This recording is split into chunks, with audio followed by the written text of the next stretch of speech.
Hey everybody, this is Scott Gustafson with Vital MX.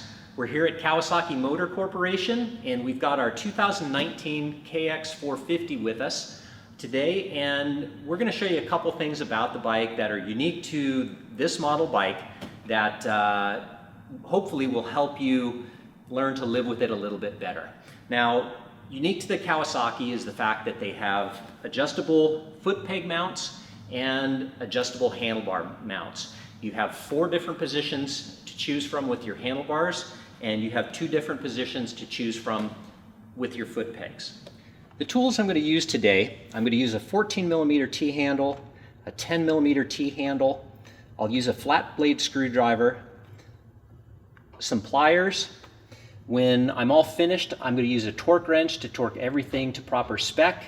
The bolts will be locked with some type of locking agent, and I've got my owner's manual here in case I have any questions on torque or how to do any of this procedure. Okay, in order to switch positions on my foot pegs here, right now the bike is in a higher position and I'm going to want to move it to a lower position. First thing I'm going to do is remove the cotter pin here. I'll just take a flat blade screwdriver and open this up a little bit.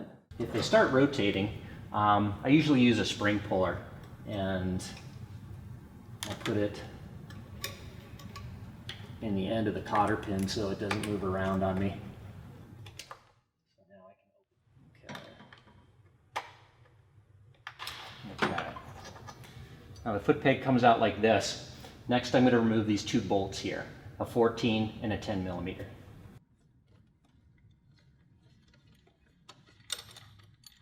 I also like to clean the frame off with a bit of Scotch-Brite here and do the same thing with the back of the foot peg bracket. Next, I'm going to apply a little locking agent to the bolts we removed. I'm going to position the foot pegs so they're down. I'll see which holes I'm going to be using here. This moves the foot peg down 5mm.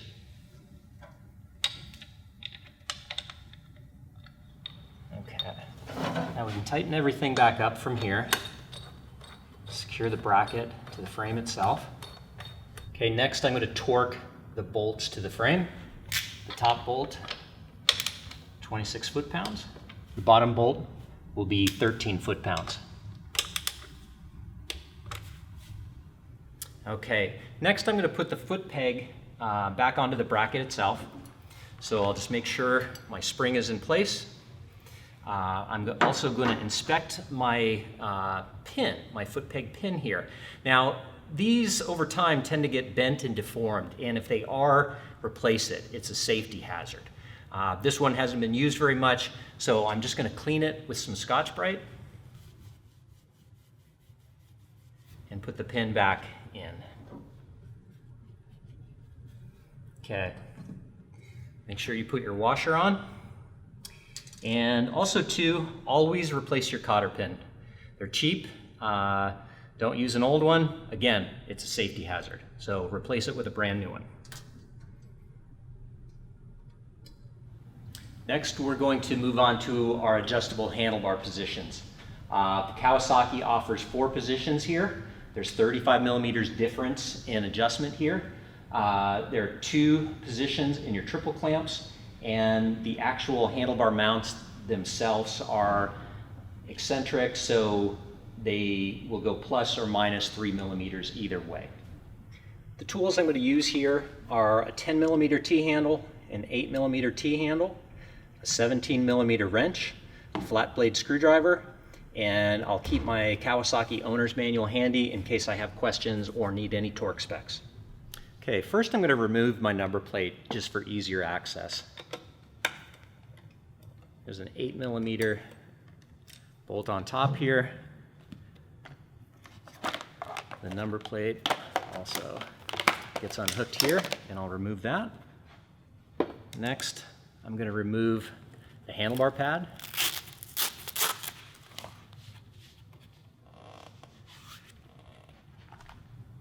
Okay, I like to remove the 17mm nuts that hold the handlebar mounts to the triple clamp themselves first. Okay, now because I'm going to be reversing these handlebar clamps, I'm going to remove the handlebar bolts right now. Next, I'll pull the handlebar mount out of the triple clamp.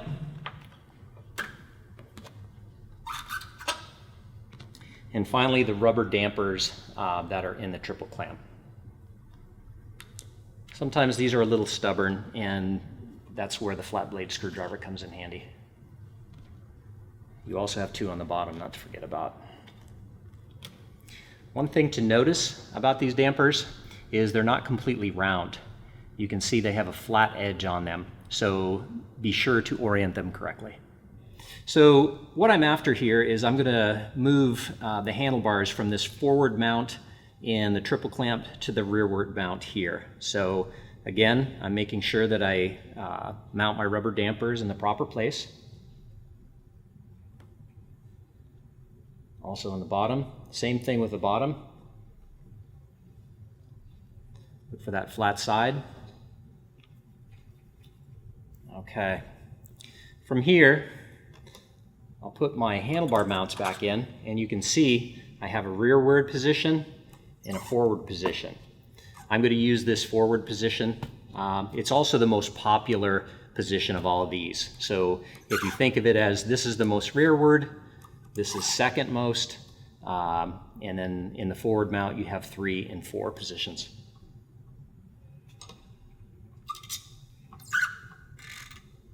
Next, I'm going to put the nuts and washer back onto my handlebar mount. Now I'll put my handlebars back in the position I like.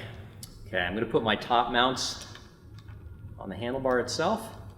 I like to put a dab of grease on the bolts themselves. The service manual actually calls for 2-stroke oil. So if you have a lot of 2-stroke oil left over because you're not riding one anymore, you know what to do with it.